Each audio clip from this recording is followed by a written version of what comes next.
मैं 12 साल की थी उस दिन। सुबह 9 बजे 8 बजे मैं स्कूल जा रही थी, तो हम लोग इकट्ठे रहते थे। दादी के पास गई। स्कूल में एक प्रतियोगिता थी, उसके लिए मैंने दादी का एक झोला रखती थी, मैंने उनका झोला मांगा। नाटक की प्रतियोगिता थी। झोला मांगा दादी से और उनको प्यार से ऐसे पकड़ के बाय बाय बोल के स्कूल चली गई। तकरीबन 2 घंटे बाद हमें स्कूल से लेने के लिए सुरक्षा कर्मी आ गए। गाड़ियों में रखा, बिठाया। काफी इतने सारे सुरक्षा कर्मी मैंने जीवन में नहीं देखे थे। अचानक हमें घर ले गए। हमें मालूम नहीं था, राहुल को और मुझे, कि क्या हुआ। मैं 12 साल की थी, वो 14 साल का था। घर आए, गाड़ी से उतरे तो जमीन पे खून के बड़े बड़े धब्बे थे। उस समय हमें मालूम नहीं था कि हमारे दादी का खून था जो उस मिट्टी में मिल चुका था। अंदर गए, माता पिता नहीं थे। पिताजी दौरे पे थे, बंगाल गए हुए थे। माताजी दादी को लेकर अस्पताल गई हुई थी। जब अंदर गए और पता चला कि दादी की हत्या की गई है, तो एक अजीब सा भय, अजीब सा दुख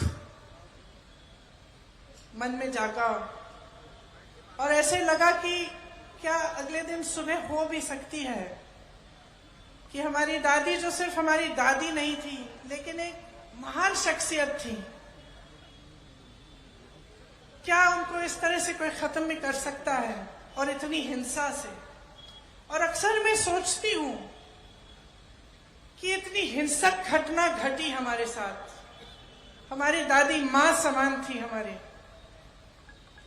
लेकिन कैसी देशभक्ति की भावना उन्होंने हमारे दिलों में डाली होगी कि 1 सेकंड के लिए, 1 मिनट के लिए हमारी इस देश में आस्था नहीं टूटी। 7 साल बाद, और ये मैं लंबी चौड़ी बात आपको इसलिए बता रही हूं, मैं बताऊंगी क्यों। 7 साल बाद मैं 19 साल की थी, इसी तरह की घटना मेरे पिता के साथ घटती है और मैं अपने पिता का छलनी शरीर, खून से लथपथ शरीर घर लाती हूं। फिर भी मेरी इस देश में आस्था नहीं टूटती, फिर भी देशभक्ति कम नहीं होती, बढ़ती चली जाती। कैसी भावना होगी उन लोगों के दिल में कि हम बच्चों में उन्होंने ऐसी देशभक्ति की भावना डाल दी कि तब से लेकर अब तक ये टूट नहीं पाई। मैं इसलिए ये सारी बातें कह रही हूं क्योंकि जब हम अपनी बीती हुई पीढ़ियों की बात करते हैं, जब हम इंदिरा जी की बात करते हैं, नेहरू जी की बात करते हैं, राजीव जी की बात करते हैं, तो हमारी आलोचना करने वाले एकदम से परिवारवाद की बात उठाते हैं। मैं आपसे ये कहना चाहती हूं कि ये परिवारवाद नहीं है, ये देश के प्रति एक भक्ति है जो टूट नहीं पा रही है।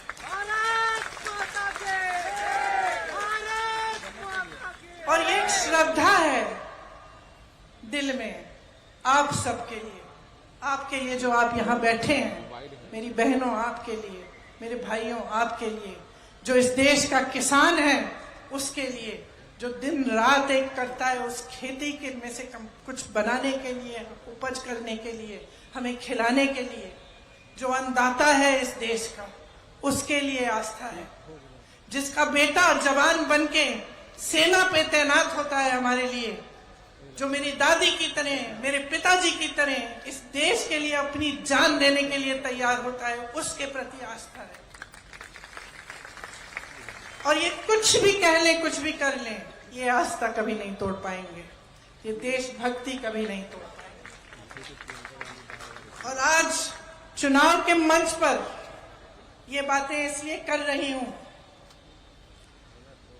क्योंकि मैं चाहती हूं कि आप समझें कि आज ये देश, आपका प्रदेश कहां पे खड़ा है, आपकी परिस्थितियां क्या हैं, देश की परिस्थितियां क्या हैं, क्या हो रहा है आपके आसपास। इन चीजों को जागरूकता से समझें और गहराई से इनके बारे में आप सोचिए। और जब आप वोट देते हैं, जब आप अपना समर्थन किसी एक राजनीतिक दल को देते हैं तो अच्छी तरह से पहचानिए कि उस राजनीतिक दल का मकसद क्या है। क्या उनके नेताओं के दिलों में आपके लिए वही आस्था है कि नहीं? क्या देशभक्ति सचमुच है या सिर्फ कहने के लिए है, दिखाने के लिए है? कैसी घोषणाएं करते हैं? क्या घोषणाएं पूरी करते हैं कि नहीं करते हैं? क्या इनके प्रदेशों में जहां इनकी सरकारें चल रही हैं, जहां इन्होंने बड़ी बड़ी घोषणाएं की हैं, क्या ये घोषणाएं पूरी हो रही हैं कि नहीं? ये सब चीजें मैं चाहती हूं कि आप एकदम जागरूकता से समझें, क्योंकि इससे आपका भविष्य जुड़ा हुआ है। इससे यही देश, इसी देश का भविष्य जुड़ा हुआ है, जिसके प्रति सिर्फ मेरे दिल में नहीं लेकिन आपके दिलों में भी बहुत देशभक्ति है। तो मैं चाहती हूं कि आप समझें, आप छत्तीसगढ़ में जो सरकार है, भूपेश बघेल जी मुख्यमंत्री हैं, उन्होंने किस तरह से आपके प्रदेश को केंद्र की सरकार की कुनीतियों से बचाया है और आपको बचाया है। आप कैसी राजनीति चाहते हैं इस देश में? आप क्या ऐसी पॉलिटिक्स, ऐसी राजनीति चाहते हैं जो सिर्फ आपका ध्यान भटकाने में व्यस्त रहे? कि आप एक ऐसी पॉलिटिक्स चाहते हैं जो आपके लिए काम करे, काम करके दिखाए, जिसका मुख्यमंत्री यहां आके खड़ा होके दावे से कह सकता है मैं अगला चुनाव जीतूंगा क्योंकि मैंने काम किया है और मैं ये काम जारी रखूंगा? तो आप चुनिए कि आपको किस तरह की राजनीति, किस तरह की सरकार चाहिए। धरातल पे काम दिखना चाहिए, बड़े बड़े इवेंट्स, बड़ी पब्लिसिटी की राजनीति नहीं चलनी चाहिए। देख लीजिए, अच्छा लगता है, ठीक है, आपको लगता है कि बड़ी बड़ी मीडियाबाजी हो रही है, ठीक है, देख लीजिए, लेकिन समझ लीजिए इसको, खोखली बातें कौन कर रहा है। मध्य प्रदेश में 18 सालों से भाजपा की सरकार है। 18 सालों से इनको ये बात नहीं सूझी कि बहनों को थोड़ी बहुत राहत हर महीने देनी चाहिए। 18 साल से नहीं सूझी। 2 महीने पहले लाडली योजना निकल गई। तो नियत एक बहुत बड़ी चीज होती है। आप जब बच्चों के लिए रिश्ता तय करने जाते हैं तो सबसे पहले क्या देखते हैं कि भाई वो दूसरा परिवार है, उसकी नियत क्या है, लड़का कैसा है, उसका स्वभाव क्या है, झूठ बोलने वाला है, सच बोलने वाला है। सबसे पहले तो यही देखते हैं। इसी तरह से आप नेताओं से पूछो ना, नेताओं को क्यों छोड़ देते हैं? नेताओं से पूछो नियत क्या है भाई तुम्हारी। यहां आके तुमने घोषणा की, कुछ किया नहीं, तो वापस आने की हिम्मत कैसे हो गई? आप क्यों नहीं पूछ रहे हो? जिम्मेदार बनाओ नेताओं को, हमें जिम्मेदार बनाओ। हम अपनी जिम्मेदारी समझ रहे हैं। अगर बघेल जी अपनी जिम्मेदारी नहीं समझते तो क्या ऐसी सरकार देते आपको जो दिन रात एक कर लेती आपके लिए? देखिए, जब आप वोट डालने जाएंगे, जागरूक बन के डालो, जागरूक बन के डालो और अपनी परिस्थितियों को समझ के डालो, अपने ही अनुभव पे डालो। मैं कह रही हूं इसलिए मत डालो, बघेल जी कह रहे हैं इसलिए मत डालो, कोई और नेता किसी और पार्टी का आके कह रहा है इसलिए मत डालो। अपने अनुभव को देखो, मिला है कि नहीं मिला है, तरक्की हुई है कि नहीं हुई है, किस तरह से आपका गांव आगे बढ़ा है, आपका देश क्या आगे बढ़ रहा है कि पीछे चले जा रहा है।